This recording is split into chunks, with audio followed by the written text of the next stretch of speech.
Hi friends, இப்போ கோலிவுட்ல நிறைய celebrities divorce பண்ணிட்டு இருக்காங்க. அது ஃபேன்ஸ் மத்தியில ரொம்ப ஷாக்கிங்கா போயிட்டு இருக்கு. அண்ட் அது மட்டும் இல்லாம நிறைய பர்ஃபெக்ட் ஜோடியும் இருக்காங்க. அதுல ஒருத்தவங்க தான் பிரசன்னா அண்ட் ஸ்னேகா. அண்ட் ஸ்னேகா அவர்கள் இப்ப லேட்டஸ்டா வெங்கட் பிரபு டைரக்ஷன்ல கோட் படத்துல நடிச்சாங்க. அண்ட் பிரசன்னா அவர்கள் இப்ப குட் பேட் அக்லி படத்துல அஜித் சார் கூடவே நடிக்கிறாரு.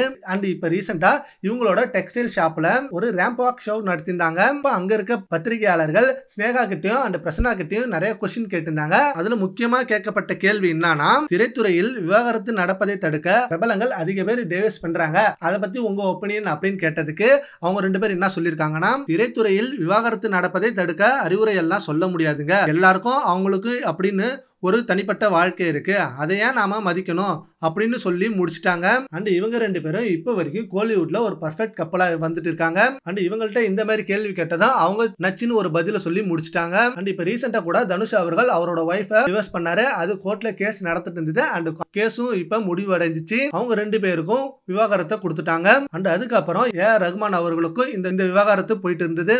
அண்ட் அதுக்கு அவங்களோட ஒய்ஃப் அவர்கள், நாங்க இன்னும் முழுசா விவாகரத்து கொடுக்கல, எங்க ரெண்டு பேருக்கு நடுவுல ஒரு கேப் தேவைப்பட்டுச்சு, சோ அந்த டைம் முடிஞ்சதும் நாங்க சேர்ந்துருவோம் அப்படின்ற மாதிரி சொல்லியிருந்தாங்க. சரி, ஓகே ஃப்ரெண்ட்ஸ், இப்ப திரைத்துறையில நிறைய பேர் டிவோர்ஸ் பண்ணிட்டே இருக்காங்க. அதை பத்தி உங்க ஒப்பீனியனை நம்ம கமெண்ட் பாக்ஸ்ல கமெண்ட் பண்ணுங்க. Thank you friends.